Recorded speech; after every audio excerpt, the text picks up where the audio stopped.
the oven to about 200 degrees Celsius if you're not using a fan forced. I'm going to cut it down to about 185 or so because my oven is fan forced. We'll start with making the dough. So what I've got here, you need about 2 cups, I should say you need 2 cups of self-raising flour.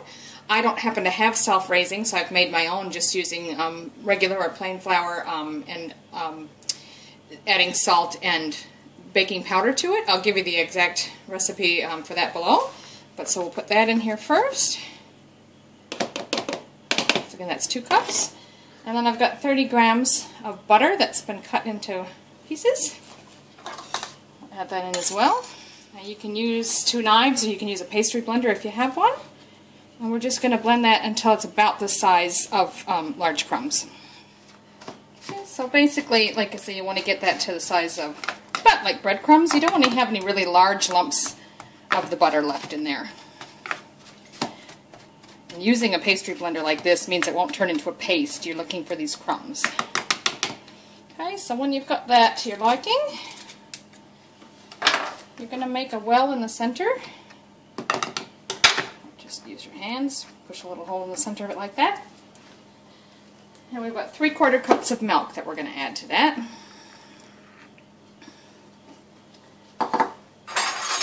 Now you can use a knife. You don't want to stir again and make it real pasty. To just gently blend this if you like, or you can use your pastry blender again to blend this into a soft sticky dough. Okay, so I'm not over mixing it. You can see tiny little bits of butter here and there, but you just want to get a nice soft sticky roll of dough. And we're going to set that aside and lightly flour the counter. You want to have a good enough area that you can roll it out to about 30 to 40 centimeters, which is about, I'd say 12 by 16 inches or so. So you can just sprinkle lightly like this. Or if you find it easier, if you've got a sifter, that's great. If not, you can just use a small colander like this. And that helps get it more even.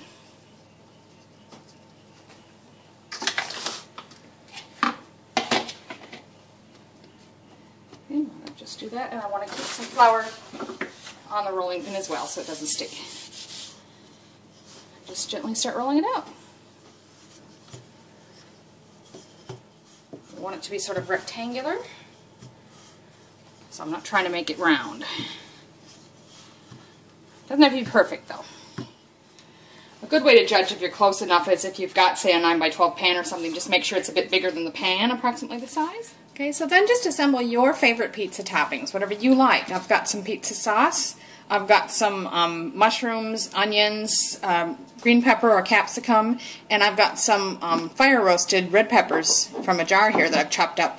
If you don't saute them ahead of time, or fresh vegetables, you might want to just make sure you chop them really small so they get done well enough. You don't have to worry about that with anything that's canned or jarred. So I've got some mild salami. You can use pepperoni or any kind of pizza meat you like, and I've got some cheese. I'll just put a bit of pizza sauce on, a couple of tablespoons to start, see how it goes. And you can leave a little bit around the edge that's not done because we're going to be folding this in and rolling it up as well. So you want to have some excess dough to be able to tuck in so all the ingredients stay in. And we're going to fold this over and you can have layers, so don't put too much. Now this is very thin, large slices. So I'm just going to sort of overlap them a little bit on there. And then just add whatever other toppings you want. So sprinkle a bit of onion, the mushrooms, some of the green pepper or capsicum, and some of our fire roasted red peppers.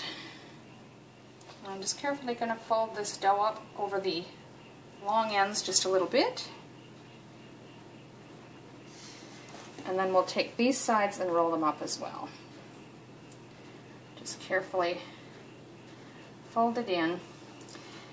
Now it might stick to the counter just a bit, so just be careful when you're rolling it in. Try not to break the dough.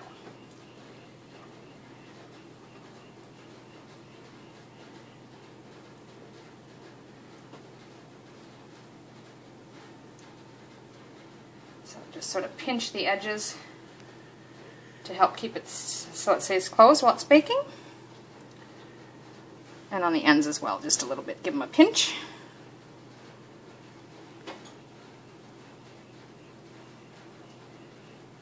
And the last thing before we put it on the pan is just every couple of inches or so I'm just going to make a cut. That'll help let some steam out in that. Don't cut all the way through to the bottom. Just cut into it a little bit.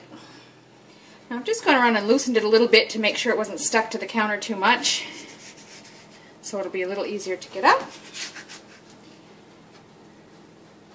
And try and very carefully lift it in one piece onto your prepared pan. Now I've just got some parchment or baking paper on here so it doesn't stick. And we're going to go into the oven with that. Put it on the center rack in our preheated oven. Keep an eye on it, but it should be done in about 25 minutes or when it's golden brown and cooked through. So it's been 25 minutes. And it's looking nice and golden brown. So I'm going to take it out.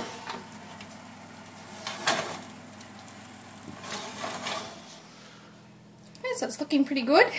I'm just going to cut through it a bit in the middle here so you can see the inside. Have a look inside.